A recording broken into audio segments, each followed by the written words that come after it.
तो दोस्तों वेलकम, स्वागत है आपका एओसी के चैप्टर 2 में। हम लोगों ने शुरू करा है basic to advance option chain की ट्रेनिंग वीडियोस, बिल्कुल फ्री यूट्यूब पर अवेलेबल रहेगा। तो आज हम लोग शुरू कर रहे हैं चैप्टर 2।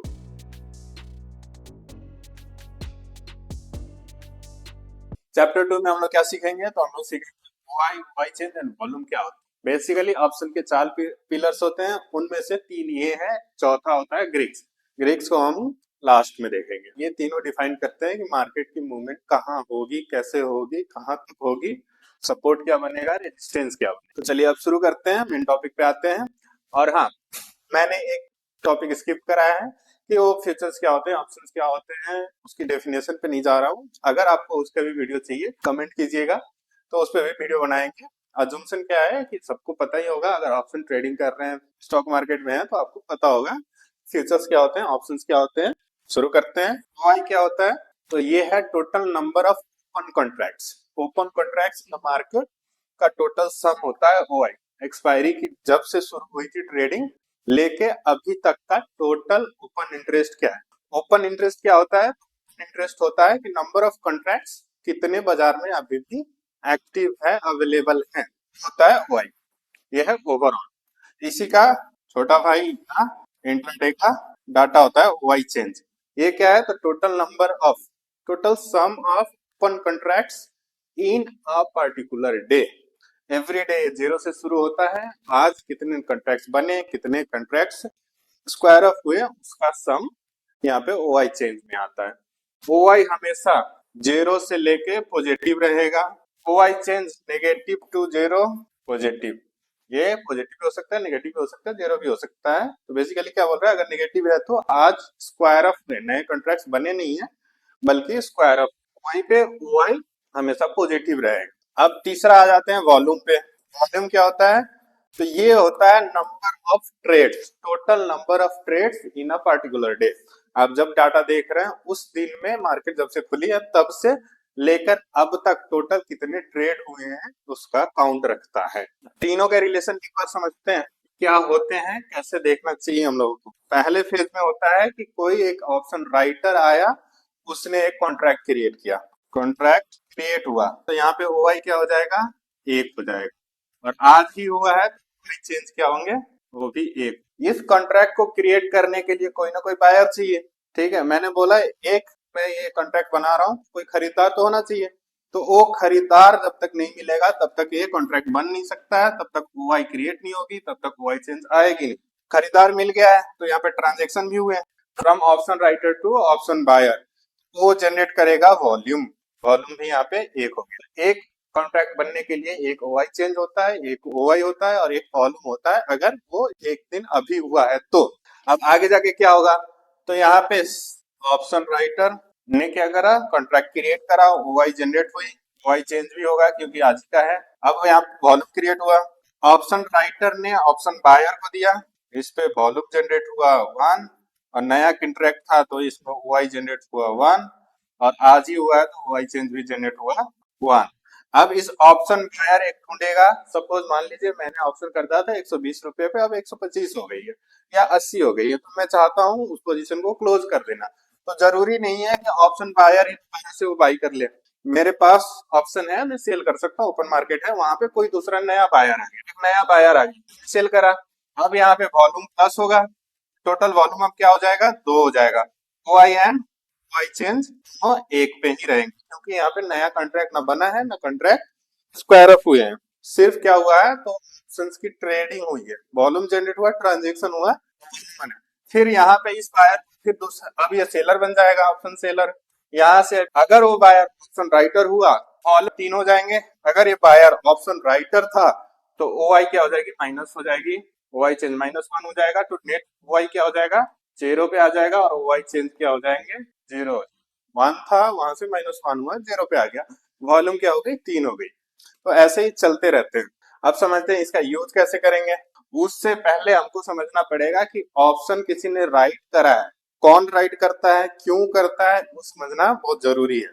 ऑप्शन राइटर के कैरेक्टर्स देखते हैं क्या होता है, तो इनके साथ पहले कैरेक्टर से भी पहले देखते हैं कि इनके साथ रिस्क और रिवार्ड क्या है।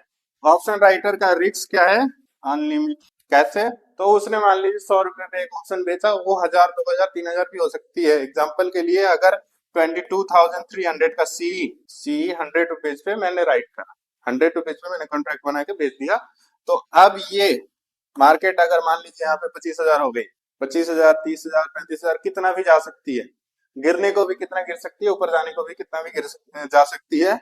लेकिन गिरते समय ये मैक्सिमम क्या होगा, जीरो होगा, नेगेटिव कभी नहीं होगा। ऊपर जाने के समय इसका प्राइस क्या होगा, बढ़ेगा। अगर इसका प्राइस बढ़ के 200, 400, 500 हो गए तो ऑप्शन राइटर को पोजीशन तो स्क्वायर अप करनी है। उसने एक प्रॉमिस दिया था, उस प्रॉमिस को पूरा कर रही है उसको। तो यहाँ पे 100 पे बेचा, 400 पे खरीद के उसको स्क्वायर अप करेगा, उसका नुकसान ज्यादा हो जाएगा। अनलिमिटेड। और रिवार्ड कितना है, मैक्सिमम 100 रुपया उसको मिल सकते हैं, उससे ज्यादा वो कमा नहीं सकता है। इसके साथ साथ मार्जिन भी हाई होता है, मार्जिन रिक्वायरमेंट भी बहुत ज्यादा है। अगर एक ऑप्शन आप सेल करना चाह रहे हैं विदाउट हेजिंग, तो आपको लगभग 2 लाख के करीब लगेंगे एक लॉट। निफ्टी की बात कर रहे हैं, 2 लाख के करीब लगेगी। हेजिंग करेंगे तो 70-75 हजार, 80 हजार में आ जाएगी। मार्जिन भी हाई है, रिस्क भी ज्यादा है, फिर भी कुछ कर रहे हैं, सेलिंग कर रहे हैं, ऑप्शन राइटिंग कर रहे हैं। क्यों कर रहे हैं, तो उनके पास दो खतरनाक जुगाड़ या हथियार है, वो है कैश होल्डिंग, कैश और होल्डिंग। इसको यूज करके वो क्या कर सकते हैं, मार्केट को कंटेन कर सकते हैं, मार्केट को कंट्रोल कर सकते हैं। कैश में कैसे, ऑप्शन की प्राइस कब बढ़ेगी, जब वो स्टॉक का प्राइस बढ़ेगा। अगर कॉल ऑप्शन है, गिरेगी कब, जब वो स्टॉक की प्राइस गिरेगी। वहां पे सपोज कीजिए कॉल राइटिंग करा था उसने 100 रुपीज पे, 22,000 का कॉल उसने 100 रुपीज पे बाई करा था। उसको नुकसान होना कब शुरू होगा, जब मार्केट 22,100 प्लस जाएगी। जब ये प्राइस 22,100 से ऊपर जाना शुरू होगी तो उसको नुकसान होना शुरू करेगा।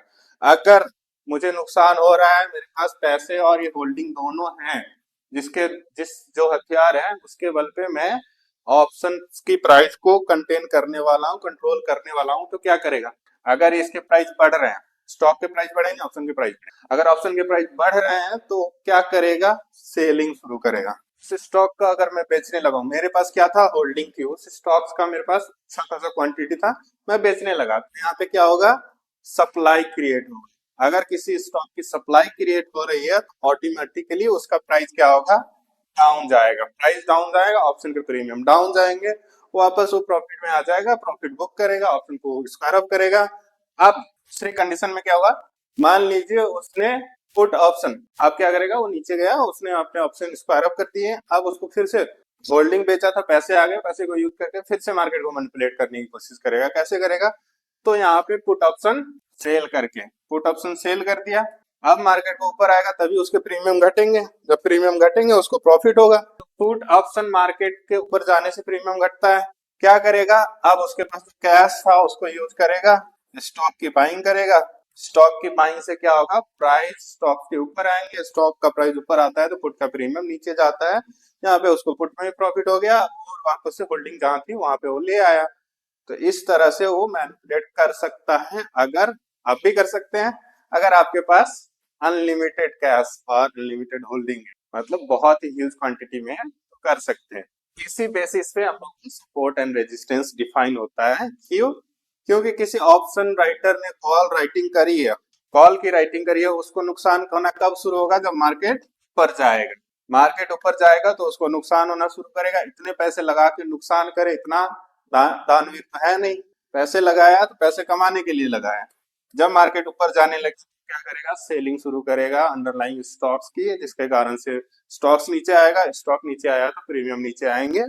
तो कॉल राइटर जहां पे बैठे हुए हैं, क्या हो गया, कॉल राइटिंग जहां करिए उससे ऊपर जाने नहीं देना चाहते हैं। अगर किसी भी पॉइंट से मार्केट ऊपर जाने नहीं देना चाह रहे हैं या मार्केट जा नहीं पा रही है, तो क्या होता है, रेजिस्टेंस होता है। तो ओ आई एंड ओ आई चेंज, ये अगर कॉल साइड का है तो ये क्या होगा, रेजिस्टेंस।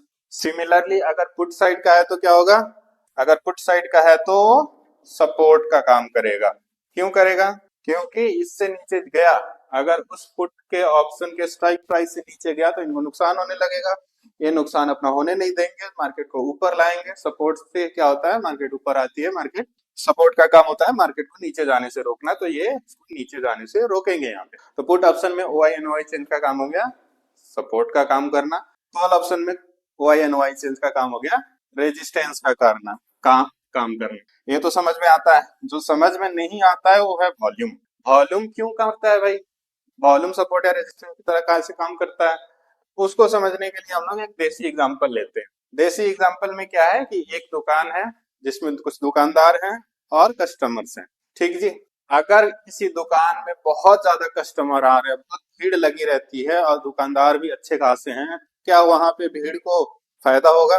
किसी भी आप बाजार में देखिए, जिस दुकान पे सबसे ज्यादा भीड़ चलती है दुकानदार उसमें सबसे ज्यादा कमाता है। क्यों कमाता है? क्योंकि वहां पे आपको एक सेंस ऑफ कंपटीशन आता है, फिल्मों की तरह फील होता है कि पता नहीं कहीं छूट न जाए, सामान इसका बहुत अच्छा है तभी तो भीड़ लगी है। लेकिन वो भीड़ लगी है इसके कारण से आपका नुकसान हो जाता है, क्योंकि आप वहां पे बार्गेन नहीं कर पाते हैं, सही रेट पे आप सौदा नहीं कर पाते हैं। तो वॉल्यूम जहां पे भी ज्यादा रहता है, मतलब जिस दुकान में सबसे ज्यादा भीड़ रहती है वही दुकानदार सबसे ज्यादा कमाता है। आप देखिए वॉल्यूम सीई का एग्जाम्पल के 22,400 का स्ट्राइक प्राइस है। इस भीड़ को पैसे कब मिलेंगे? जब मार्केट 22,400 से ऊपर जाएगी। अगर मार्केट 22,400 से ऊपर जा रही है तभी इस भीड़ को पैसे मिलेंगे। लेकिन क्या यहाँ पे भीड़ लगी है तो ये इनको पैसे मिलेगी? चांसेस है कि ना के बराबर, ना के बराबर ना ही मिलेंगे। जहां पे भी भीड़ है मार्केट उससे ऊपर नहीं जाएगी कॉल साइड में। ये एक रेजिस्टेंस की तरह काम करा। सिमिलरली अगर पुट साइड में भीड़ लगी है किसी स्ट्राइक प्राइस पे, तो वहां पे भी मार्केट उससे नीचे नहीं जा पाएगी। अगर नीचे चली गई तो भीड़ को पैसे मिल जाएंगे। यहाँ पे एक बहुत ही ट्रिकी सिचुएशन होता है, उसी दुकान वाले एग्जांपल से करते हैं। किसी दुकान में भीड़ बहुत लगी है लेकिन दुकानदार नहीं है, भीड़ बहुत लगी है लेकिन दुकानदार नहीं है, तो वहां पे भीड़ को फायदा हो जाता है, भीड़ लूट के ले जाती है। कुछ बिना पैसे दिए ले जाएंगे, कुछ दुकानदार कम है, कुछ बिना पैसे दिए ले जाएंगे, कुछ कम पैसे दे के ले जाएंगे, कुछ भी करेंगे, क्योंकि वहां पे दुकानदार कम है, भीड़ को हैंडल करने वाला कम है। अब हमारे ऑप्शन या ऑप्शन चेन के टर्म्स में देखें तो भीड़ क्या है? वॉल्यूम है, नंबर ऑफ ट्रांजेक्शन। जिस दुकानदार पे दुकान पे सबसे ज्यादा काम हो रही है वो वहां पे भीड़ लग रही है, तो यहाँ पे वॉल्यूम क्या है? भीड़ है, मास है, बल्क क्वांटिटी है, जब मैक्सिमम ट्रांजेक्शन हो रहे हैं। वही पे दुकानदार कौन सा है? तो वाई एंड वाई चेंज है।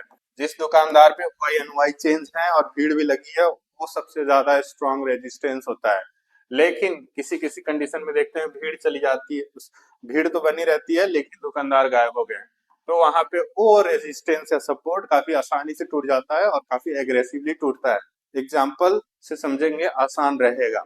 अब हम लोग ने देख लिया volume, Y and Y change कैसे सपोर्ट की तरह काम करता है, रेजिस्टेंस की तरह कैसे काम करता है। पूरी डिटेल में करेंगे तो आधा 1 घंटा 2 घंटा लग जाएगा, इसलिए थोड़ा ब्रीफ में करा है। क्लासेस जो चलती है हमारी उसमें डिटेल में समझाते हैं, एग्जाम्पल के साथ समझाते हैं, बहुत सारी एग्जाम्पल के साथ समझाते हैं। लेकिन उम्मीद है कि इतना आपके लिए सफिशिएंट रहेगा समझने के लिए कि ओ आई चेंज वॉल्यूम अगर कॉल साइड का है तो रेजिस्टेंस की तरह काम करेगा, पुट साइड का है तो वो सपोर्ट की तरह काम। चैप्टर 2 के लिए इतना ही रखते हैं। अगले चैप्टर में हम लोग सीखेंगे कि सपोर्ट एंड रेजिस्टेंस पहचानेंगे कैसे, सपोर्ट एंड रेजिस्टेंस कितने तरह के होते हैं, उसको देख के कैसे ट्रेड कर सकते हैं, मार्केट का डायरेक्शन कैसे प्रिडिक्ट कर सकते हैं। वीडियो अच्छा लगा हो तो लाइक कीजिएगा, कमेंट कीजिएगा। और हाँ, बेसिक वाले अगर आपको कॉल क्या होते हैं, पुट क्या होते हैं, कॉल ऑप्शंस क्या होते हैं, पुट ऑप्शंस क्या होते हैं जानना है, फ्यूचर्स क्या होता है, इक्विटी क्या होता है, तो वो भी कमेंट में कीजिएगा, कोशिश करेंगे उसका भी वीडियो लाने का। Thank you.